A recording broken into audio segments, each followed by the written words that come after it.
Okay, we're out of Paris, guys. We did it. We saw everything we wanted to see in Paris. Today we move into the countryside as we head into Normandy. It is now a Saturday morning and we are on our way to Giverny to see Monet's house. That's right, we haven't seen it yet. We're on our way, we stopped, we're getting some money at a bank, and we had some chocolat at our campground. They had chocolate and coffee. This is the chocolate, and I don't know, the Swiss and the Germans don't have anything on this. This is French chocolate, Lindt Excellent, and we all think it is excellent. Lindt Excellent, actually.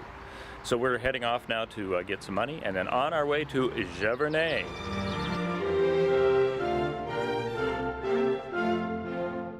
Giverny is about 45 miles from Paris, and our route takes us on smaller roads to avoid toll fares and also to see the countryside better.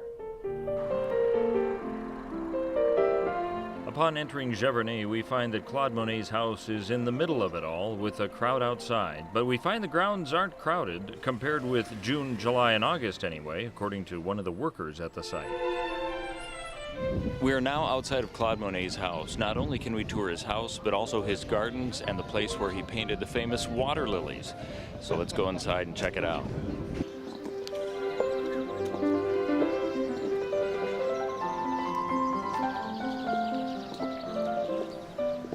The grounds are blooming with tulips and other flowers, and the area is a lot larger than what I was expecting.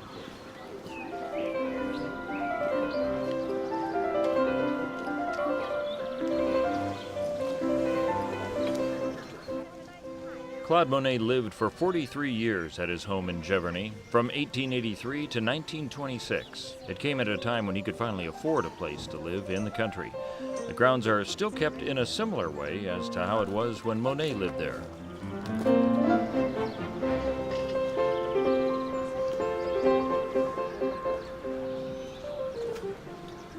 Monet didn't organize the gardens. Instead, he let them grow freely, and as he grew for more of a passion for botany, he exchanged his plants with his friends Clemenceau and the artist Caillebotte.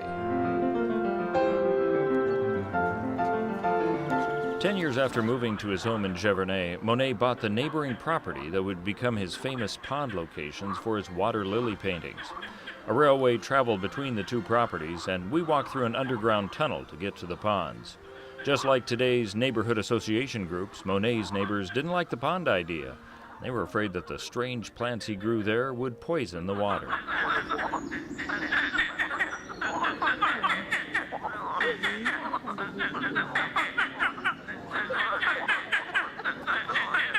Monet would paint his famous water paintings for more than 20 years, of which the most famous would end up at the Orangerie Museum. It's at the water ponds that he would focus on the reflections found in the water in addition to the lilies themselves.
The paintings Monet kept at his house are now in museums, but with copies of what used to hang in their place, and the furniture and other objects are still exactly the same.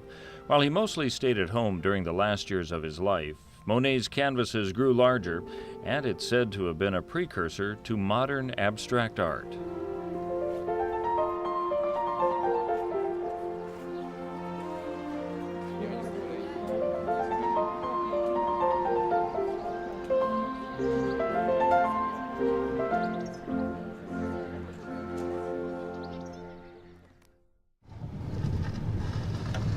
Now we are off to the town of Rouen.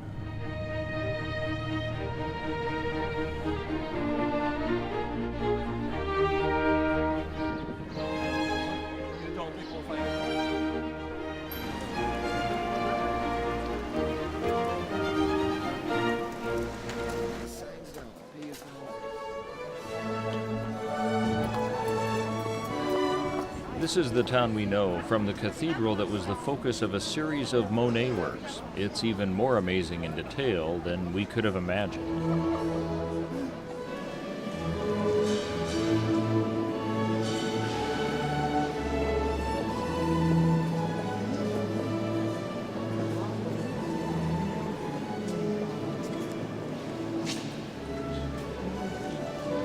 There's also a church dedicated to Joan of Arc in Rouen, where she was burned at the stake. It's as fantastic as the Notre Dame in Paris.